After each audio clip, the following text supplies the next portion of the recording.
Shalom Family. Thank you for tuning in for another episode of Black and Healthy, Restoring Black America here on YouTube and also broadcasting on the Country Living in the City page on Facebook. I am your host, Jawanda Smith, RN Case Manager and Patient Advocate. Today, I'm in my gardens to talk to you about diet.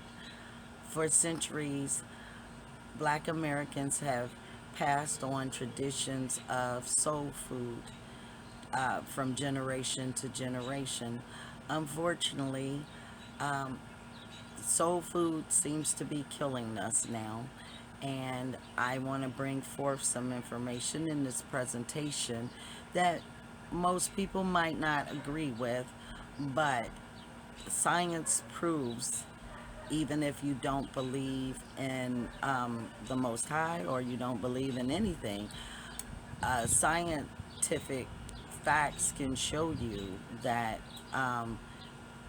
our diet is very unhealthy, and that in order for us to improve as a community, we need to make changes before we won't exist, because we're dying off like flies just because of the way we eat. So sit back and relax and enjoy this presentation. And if you have any questions, make sure you leave them in the comment section. Shalom.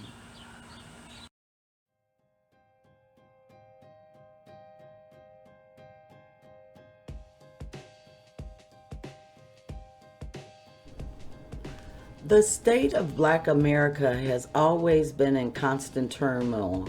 As Blacks in America, we are faced daily with racial discrimination, social injustice, financial insecurities, inequality in health, and other disparities. With all that said, we as a people never considered that we could be our own worst enemies when it comes to our health and nutrition.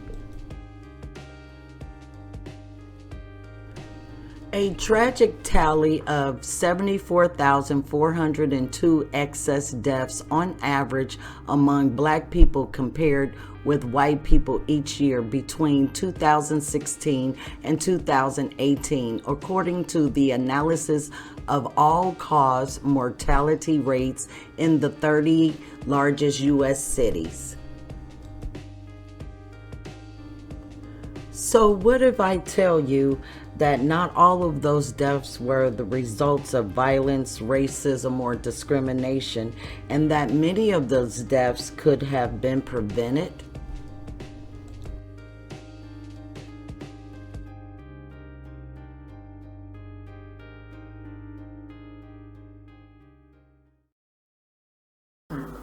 Number 6. High risk of cancer. News from the World Health Organization has concluded that there is clear scientific evidence that eating processed meat causes cancer. Specifically, processed pork products such as bacon, sausages, and hot dogs can cause colorectal cancer, pancreatic, and prostate cancer. According to studies cited in the WHO report, for every 50 grams of processed meat someone eats per day, the equivalent of a little more than a single hot dog, your risk of colorectal cancer goes up by 18%. A Brazilian study also found that breast cancer risk was sharply higher for women who regularly consume lard and fatty red meat. A diet high in lard has been shown to increase mammary tumor incidence and size in a mouse model of triple-negative breast cancer. Number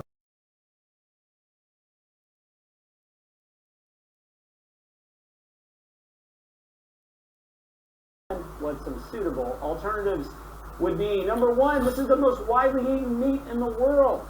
Start thinking. Number 2, this animal is prone to muscle burrowing worms. I hope you're not eating breakfast right now, and I hope you're not eating this for breakfast right now.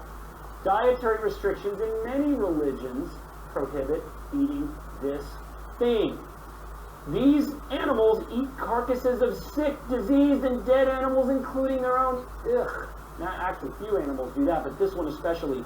70% have pneumonia when sent to the slaughterhouse. It's not the other white meat. It might be considered the other white trash. Wait, did I just say that? Okay, we're going for it. It's pork. You want to avoid it for so many reasons. Oh, but I love bacon. I love ham. I love pancetta and all the other things that come with it. I know you do. But if you want to get your health back, it's time that you avoid this thing that some people call food. I've avoided it now for 20 plus years for faith and health reasons. I can get into theological arguments with you. I don't plan on it. But I do want to tell you that if you're dealing with health issues, it might be time to get this swine out of your diet.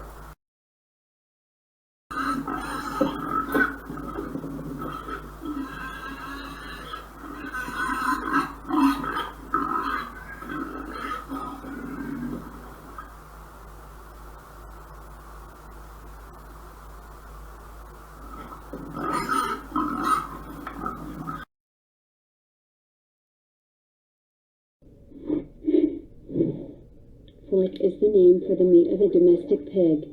It is the most commonly consumed meat worldwide. Not only various religions, but science also has a number of reasons from stopping you to eat pork. First, let's see what various religions say about pork. As per Islam, pork is forbidden due to impurities, only except in extreme cases where your survival may depend on it. Similar to Islam, Judaism also forbids pork due to uncleanliness. And similar to Judaism, Christianity also forbids pork due to impurities. But as everyone knows that modern human beings are less accepting to religious views, and often ask for evidence and proofs. So let's take into consideration the scientific opinion about pork. Pig is an unclean animal. It is a scavenger that will eat almost anything it comes across. This includes not only bugs, insects, and whatever leftover scraps they find laying around, but also their own feces, as well as the dead carcasses of sick animals, including their own young, thus consuming many kinds of toxins. Unlike other animals, the pig's body does not filter out toxins and stores them in its fatty tissues ready for human consumption. In developed nations, pork liver is the top food-based transmitter of hepatitis C, a virus that infects 20 million people each year and can lead to acute illness, enlarged liver, and sometimes liver failure and death. Pork meat is too much fattier and cholesterol high. The swine flu is another virus that has made the leap from pig to human. Influenza or flu viruses can be directly transmitted from pigs to humans.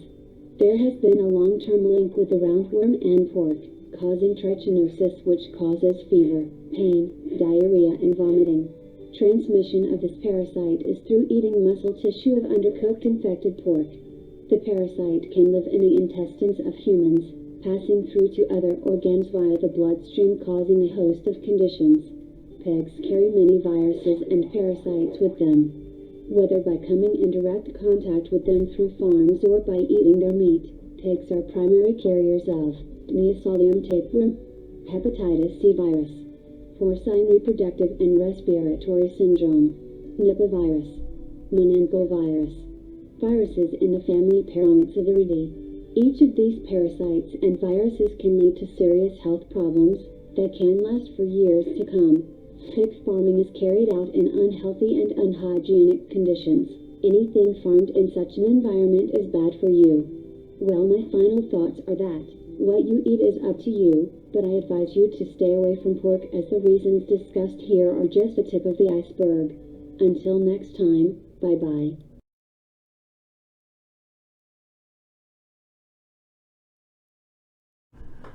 The post-traumatic slave diet, serving up diabetes, heart disease, colon cancer, stroke, and all kinds of other things. One of the last vestiges of slavery can be found on our plates.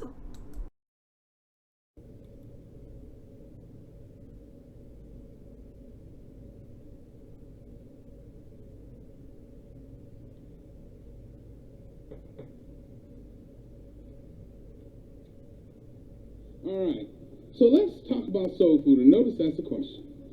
Question mark. Because studies show that the diets of African Americans are comparable to standard Western diets in composition in terms of the amount of protein that African Americans eat, the amount of fat, and so on and so forth.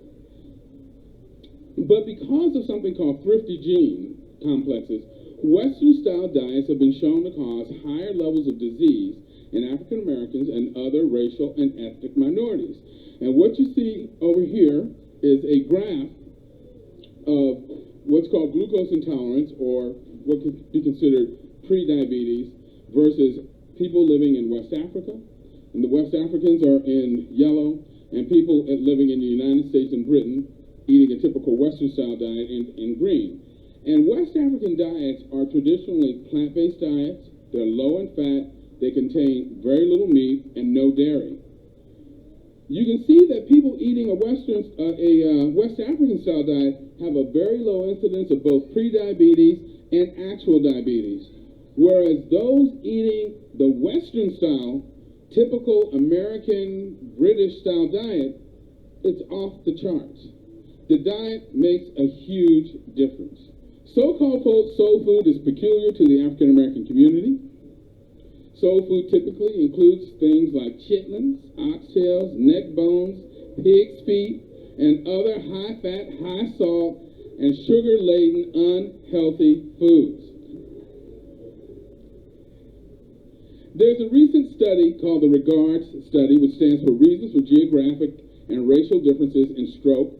This study was huge. It looked at over 30,000 participants, both black and white Americans aged 45 years and older. And what it showed was that most of the increased stroke risk seen in African Americans can be explained by differences in diet. The study showed that the so-called, what they call the Southern diet, and that's a diet that features heavy consumption of fried foods, organ meats, processed meats, full-fat milk, and sugar-sweetened drinks, while downplaying and fruits, salads, and whole grains, increased stroke risk by 63%.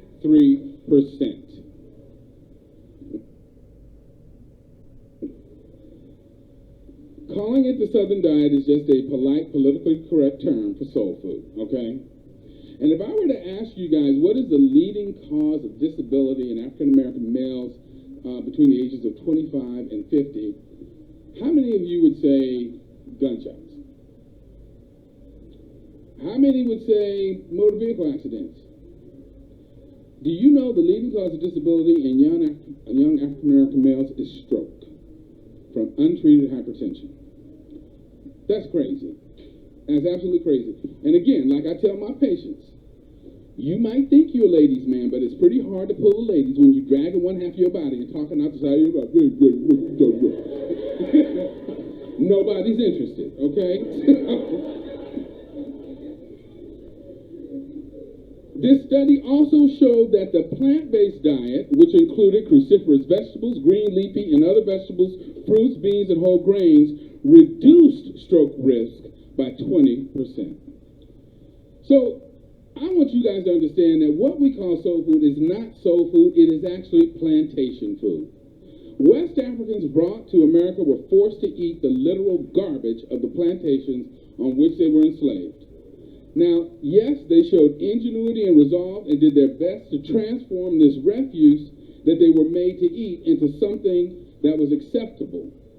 Unfortunately, after we were freed, we claimed what is essentially a dietary vestige of slavery and christened it soul food.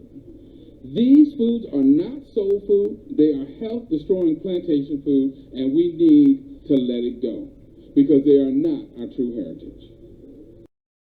Okay, family. Well, I hope you enjoyed the presentation. I hope I didn't offend anyone because I myself used to eat a whole lot of soul food.